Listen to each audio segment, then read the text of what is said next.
আচ্ছা, তোমাদের কাদের কাদের ধূপ ভালো লাগে বলো তো? আমার তো ভীষণ ভালো লাগে। প্রতি মাসেই বাবা নানা ধরনের ধূপের সমাহার আমাদের বাড়িতে আনেন। এখন একটু একটু রোজগার করছি, তো নিজের শখগুলো নিজেই পূরণ করি। আমি যেখানেই যাই নানা সমাহারের ধূপ কিনে আনি, নানা সুগন্ধি কিনে আনি। তো রিসেন্টলি সাইকেলের এই ধূপের সমাহারের একটা হিউজ প্যাক বক্স আমি কিনেছি, যেখানে নানা ধরনের ধূপ আছে। আর তার মধ্যে থেকে আজকে একটি ধূপ আমার পড়ার টেবিলে ঠাকুর আসনে জ্বাললাম।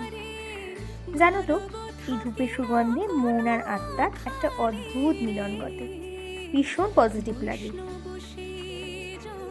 এই ঠাকুর আসনে যে স্বামীজির ছবিটা দেখছো, আর এই লোকনাথ বাবাটা নতুন সংযোজন হয়েছে। সামনেই লোকনাথ বাবার উৎসব, তো খুব সমারোহে লোকনাথ বাবার উৎসব পালন করব।